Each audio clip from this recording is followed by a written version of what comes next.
अक्सर ऐसा होता है कि आपके मोबाइल फ़ोन के ऊपर व्हाट्सएप के ऊपर कोई मैसेज आता है।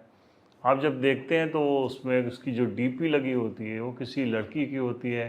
कुछ देर के बाद वो आपसे हाय हेलो शुरू कर देती है। अक्सर लोग बहक जाते हैं और उससे बात करने लगते हैं। फिर कुछ देर बाद वो कहते हैं कि प्लीज़ कहीं एकांत में आओ। अक्सर ये होता है कि जो फैमिली मैन होते हैं वो अपने परिवार से बचने के लिए, उनसे नज़र बचाने के लिए वॉशरूम में चले जाते हैं। जब वहाँ पर जाते हैं फिर वो लड़की वीडियो कॉल करती है। वीडियो कॉल करने के बाद वो धीरे धीरे निर्वस्त्र हो जाती है, अपने कपड़े उतार देती है और फिर आपसे भी सेम डिमांड करती है कि आप भी अपने कपड़े उतारो, मुझे आपका शरीर देखना है। अक्सर लोग इसका शिकार होते हैं, हनी ट्रैप का शिकार हो जाते हैं। वो भी फिर जब अपने कपड़े उतारते हैं तो फिर वो कॉल वहीं से डिस्कनेक्ट हो जाती है। कुछ देर के बाद उनके व्हाट्सएप पे एक दूसरा वीडियो आ जाता है। उसमें वो लड़की भी नेकेड होती है और उनको भी और कहते हैं कि आपके जितने ख़ानदान के दोस्त यार हैं सबके नंबर पे ये वीडियो अभी कुछ देर में भेज देंगे। अब इंसान परेशान हो जाता है, आम आदमी उसके होश उड़ जाते हैं। वो फ़ौरन कहता है कि इसके लिए क्या करना होगा। वो कहती है नहीं, मैं पुलिस में रिपोर्ट लिखाने जा रही हूँ। उस गैंग में एक पुलिस ऑफिसर लगाए हुए, डीपी लगाए हुए भी एक इंसान होता है, जिस पे आप अगर कॉल करेंगे तो लिखा होगा कि कमिश्नर, असिस्टेंट कमिश्नर फला। उसकी कॉल आ जाती है और वो कहता है कि आपके खिलाफ कंप्लेंट हुई है, आप जो है किसी लड़की के साथ निर्वस्त्र थे, ये थे वो थे, और अभी आपके घर में पुलिस भेजी जाएगी। इंसान इतना डर जाता है कि इंस्टेंटली वो 10-20 हज़ार, 50 हज़ार, जितना जिसकी हैसियत होती है वो उसके नंबर पे ट्रांसफ़र करा देते हैं। ये एक नहीं, रोज़ ऐसी कितनी घटनाएं हो रही हैं। और बहुत से लोग जब बहुत ज़्यादा परेशान हो जाते हैं तो फिर वो पुलिस की शरण में जाते हैं कि साहब आप इसका कुछ हल निकाल दीजिए, क्योंकि उनको पुलिस के ऊपर और कानून के ऊपर भरोसा होता है।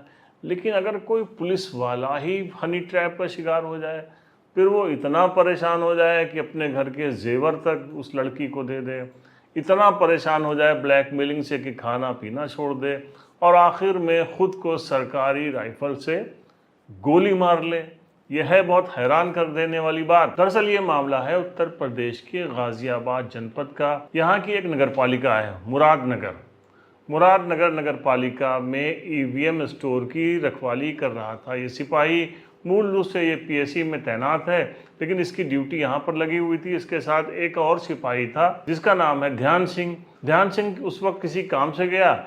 इसी बीच में उस सिपाही जिसका नाम है पम्मी सिंह, जो मूल रूप से बुलंदशहर का रहने वाला था, उसने एक वीडियो बनाया। 3 मिनट का वीडियो था और वीडियो बनाने के बाद खुद को गोली मार ली। सिपाही के गोली मारने से हंगामा मच गया। मौके पे फौरन ही पुलिस के आला अधिकारी पहुंचे। उसके बाद जब उसका मोबाइल फ़ोन जो है वो पुलिस ने कब्जे में लिया, उसकी जांच हुई तो पता चला कि मामला क्या है। सिपाही ने जो उस वीडियो में बयान दिया है, अपने सुसाइड का कारण बताया है, वो आप खुद देख लीजिए। एक लड़की है मेरे ही गांव की, मेरे ही घर के सामने रहती है।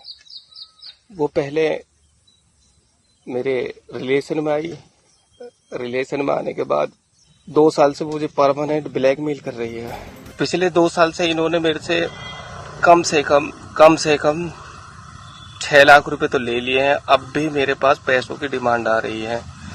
मैं इनसे कुछ कहता हूँ इनके नाम की एफआईआर करने के लिए कहता हूँ तो ये कहते हैं क्या नाम है, हम तेरे नाम की उल्टी एफआईआर कर देंगे, जेल चला जाएगा। कोई लड़की एक पैसों के लिए अपनी इज्जत को दांव पे लगा सकती है, ये मैंने अपनी जिंदगी में पहली बार देखा है। तो ये है यूपी पुलिस, जिसको ट्रेनिंग के दौरान ही ये सारी चीज़ें सिखाई जाती हैं कि कभी अपराधियों के खिलाफ झुकना नहीं है, कभी जुल्म के खिलाफ झुकना नहीं है, ब्लैकमेलर से कैसे बचना है, जनता को कैसे बचाना है, विपत्ति आने पर कैसे मजबूत रहना है। लेकिन जिसके कंधों पर जिम्मेदारी थी कि वो लोगों की सुरक्षा करे, वो खुद की सुरक्षा नहीं कर सकता।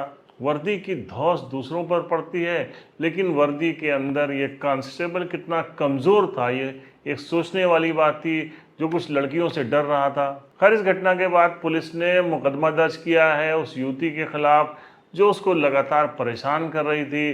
कहते हैं कि सिपाही ने पहले भी जहर खाया था, इस लड़की के हाथ पैर जोड़े थे कि तुम जो है अब मुझे ब्लैकमेल करना बंद कर दो, क्योंकि मैंने अपने बीवी के जेवर तक बेच के तुमको 2 साल में 6 लाख रुपए दे दिए हैं। अब मेरे पास देने को कुछ नहीं है, मैं बहुत ज़्यादा परेशान हूँ। जो लड़की उसको लगातार जो है ब्लैकमेल कर रही थी, सोनिया, उसकी एक सहेली है, उसके अलावा एक अमित जो उसका इन दोनों का दोस्त है, उन तीनों के खिलाफ मुकदमा दर्ज कर लिया है। ये खबर आप तक पहुंचाने का हमारा मकसद भी था कि बहुत से लोग कभी गलती कर बैठते हैं। अगर कोई ऐसा मामला हो तो ना आप ब्लैकमेल होइए, ना पैसे दीजिए, पुलिस में जाइए, पुलिस से शिकायत करिए। वो नहीं सुनते अगर थाने पे, तो आप आला अधिकारियों से इसकी शिकायत कर सकते हैं और इन ब्लैकमेलर्स को बेनकाब कर सकते हैं। तो हम मिलते हैं नेक्स्ट एपिसोड में एक नई क्राइम स्टोरी के साथ। मैं हूं आपका साथी परवेज अहमद। हमसे लगातार बने रहने के लिए हमारे चैनल को आप सब्सक्राइब करिए। बहुत जल्द मुलाकात होती है नेक्स्ट एपिसोड में, तब तक के लिए जय।